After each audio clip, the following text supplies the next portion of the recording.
অশুভ আর অমঙ্গল পেছনে ফেলে আলোর দিশারি হওয়ার আহ্বান জানানো হলো বাঙালির মঙ্গল শোভাযাত্রা থেকে। হাতি, পেঁচা, টেপা পুতুল সহ নানা প্রতিকৃতিতে তুলে ধরা হয় সাম্প্রদায়িকতার বৃত্ত ভাঙার প্রত্যয়। বাংলা নতুন বছরকে বরণের পাশাপাশি আনন্দ, উচ্ছ্বাস আর মঙ্গল কামনায় শেকড়ের টানে এক স্রোতে বাঙালি।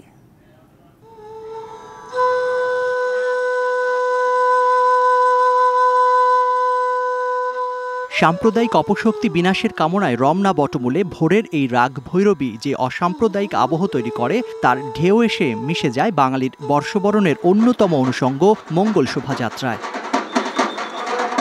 রবিবার সকাল ৯টার কিছু পরে চারুকলা ইনস্টিটিউট থেকে বের হয় মঙ্গল শোভাযাত্রা। তাতে বাঙালিও মিশে যায় এক স্রোতে।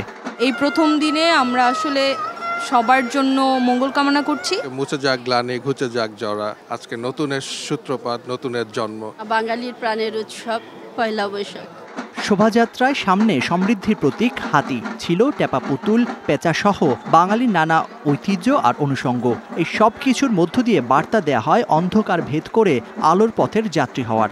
শুধু বাইরের থেকেই নয়, মন থেকে যেন মনে প্রাণে বাঙালি হতে পারি। দেশের সকল অরাজকতা ধ্বংস হোক, সকলের মধ্যে একটা বন্ধন সৃষ্টি হোক। ধর্ম বর্ণ নির্বিশেষে যেন আমরা সকল বাঙালি একত্রে বসবাস করতে পারি। এই মঙ্গল বারতা বাঙালির মনের অন্ধকার কোণগুলোকে কতটুকু আলোকিত করতে পেরেছে? ৭১-এর পর বাঙালি কি বুক ফুলিয়ে বলতে পেরেছে সাম্প্রদায়িকতার বিষ বৃক্ষ এখন মৃত? ১, ২, ৩ ঢাকায় জমি জিতে নিন ১০০% ক্যাশব্যাক সহ ২০ কোটি টাকার পুরস্কার। সবার মঙ্গল হোক, অশুভ সব শক্তি যাতে দমন হয়।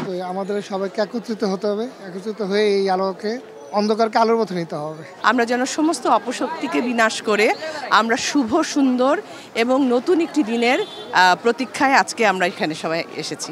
নতুন প্রজন্মের অনেকে মঙ্গল শোভাযাত্রায় অংশ নিয়েছেন বর্ণিল সাজে। বাঙালিয়ানার এই চর্চা ভেতরের মানুষটিকেও শুদ্ধ বাঙালি করতে পারবে বলে মনে করছেন অনেকে।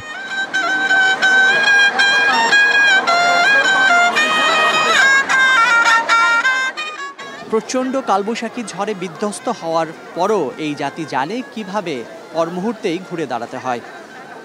তবে এই বাঙালি যখনই আবার তার ধর্মের পরিচয়কে সামনে নিয়ে এসেছে, তখনই রক্তাক্ত হয়েছে বাংলার জমিন। যদিও এই জাতি এখন অনেক বেশি আত্মপরিচয় আর আত্মমর্যাদায় বলীয়ান। তাই তো দীর্ঘ ঔপনিবেশিক শাসন, শোষণ ও শিক্ষাও তাকে ভুলে দিতে পারেনি মাটির ঘ্রাণ। এই মাটি থেকেই ফুলের মতো ফুটে বেরিয়েছে শিল্পকলা আর কবিতার পংক্তি, যা এই জাতিকে জুগিয়েছে সাম্প্রদায়িকতার অর্গল ভাঙার শক্তি।